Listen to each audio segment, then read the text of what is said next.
When you think of vampires in Skyrim, you probably picture the Volkihar clan, but they're just one branch of a terrifyingly diverse family tree. And what if I told you that in Valenwood there are clans that devour children and assume their form, or that in Cyrodiil a secret vampiric order pulls the strings of the empire itself? Hi guys, my name is Jason. I'm a fantasy author. I love building worlds inspired by franchises like this. I love digging into this kind of hidden complexity. So today, we're not just looking at the vampires of Skyrim, we're taking a tour across all of Tamriel to uncover the horrifying variety of the children of Molag Bal. To understand any vampire, you have to go back to the beginning. The very first vampire wasn't born from a bite in a dark alley. She was forged by the cruelty of a Daedric prince. In the first era, the prince of domination, Molag Bal, decided to make a mockery of the natural cycle of life and death. His target was a priestess of Arche named Lame Beolfag. Molag Bal didn't kill her. He violated her, brutalized her, and left her for dead on the plains of Skyrim, but not before marking her with a single drop of his own blood. Nomads found her broken body and tried to nurse her back to health, but they quickly realized something was wrong.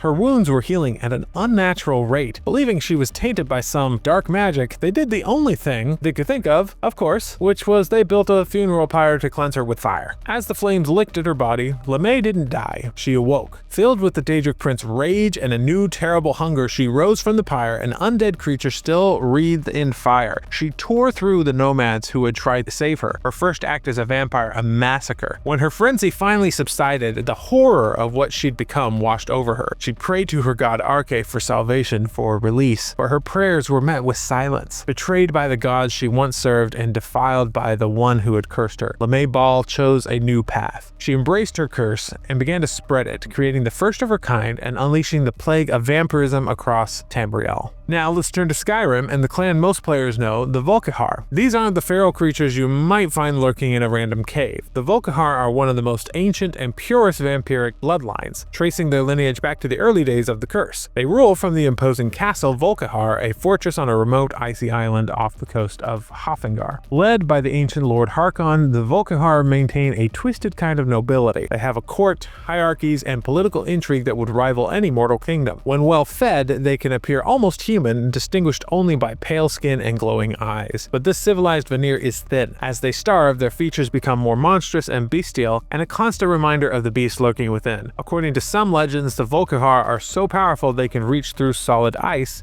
without breaking it to pull their victims into the frozen depths. They are the progenitors of countless other clans, a dark royal family whose influence spreads far beyond their icy home. But as powerful as the Volkihar, they're almost polite compared to some of their cousins in other provinces. South of Skyrim, in the heart of the empire, vampirism wears a very different mask. The Cyrodiil Vampirum Order isn't a clan hiding in a fortress. It's a secret society, woven into the fabric of power itself. They are masters of influence and manipulation, with members embedded in the highest levels of Cyrodiilic nobility. They don't need to hunt in the shadows when they can steer the course of history from the throne room. Count Janis Hassildor of Skingrad was a perfect example, a legitimate political ruler who was secretly a powerful vampire, proving that the most dangerous monsters are often the ones you don't see. Travel east to Morrowind and the situation changes entirely. The Dunmer have deep-seated hatred for all things undead, and their land is incredibly hostile to vampires. Yet three major clans persist through sheer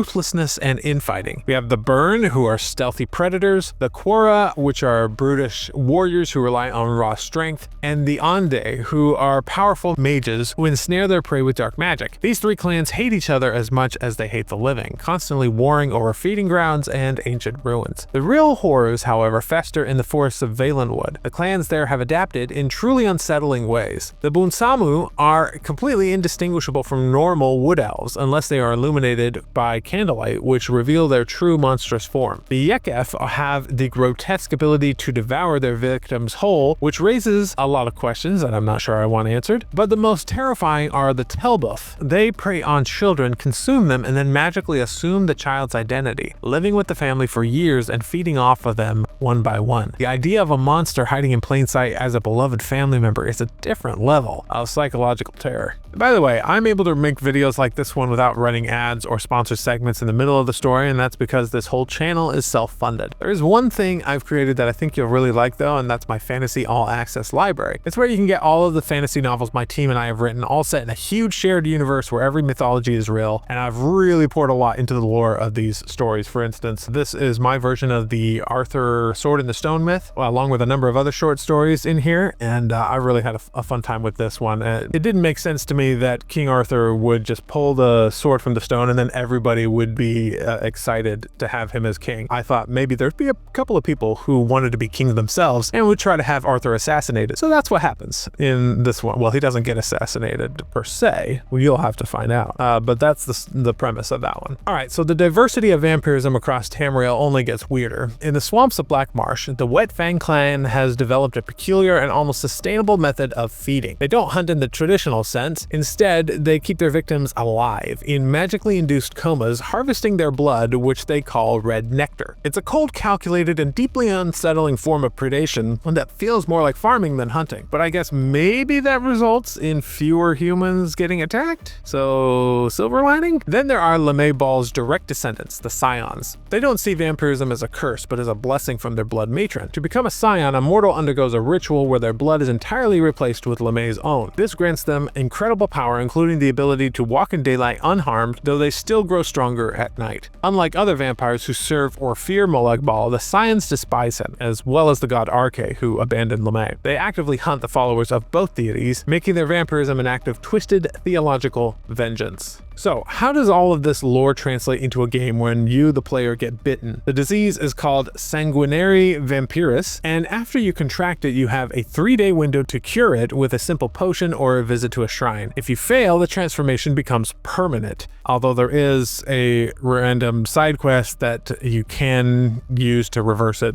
if you need to. Your life as a vampire is governed by a 4-stage system. The longer you go without feeding, the more you progress through the stages. At stage 1, you're relatively weak, but also inconspicuous. You get some minor buffs to sneaking and illusion magic and the weakness to fire and sunlight. As you advance to stages 2 and 3, your powers grow stronger, like your vampiric drain spell becomes more potent and you gain new abilities like vampire seduction, but your weaknesses also grow stronger. At stage 4, you are a true creature of the night. You're immensely powerful, gaining the ability to turn invisible with the Embrace of Shadows power, but the trade-off is severe. Sunlight doesn't just stop your regeneration, it actively drains your health, magicka, and stamina. Your weakness to fire doubles, and most importantly, nearly every NPC in the world will attack you on sight, so you become a social pariah forced to live in the shadows and hunt to survive. This escalates vampirism from a set of stats to a fundamental change in how you interact with the world. The Dawnguard DLC takes this a step further with the Vampire Lord transformation, and this isn't just a state of being, it's a terrifying alternate form you can shift into at will. As a Vampire Lord, you grow bat-like wings, can hover over the ground, and wield powerful blood magic, like grabbing enemies with telekinesis and flinging them across the battlefield. It's a massive power trip, but it comes at a cost. You're even more vulnerable to sunlight, and everyone will recognize you as a monster. It's the ultimate expression of Harkon's ambition, an ambition culminating in the Tyranny of the Sun prophecy, a ritual to blot out the sun itself and allow vampires to rule Tamriel forever. The lore of vampires in the Elder Scrolls is deep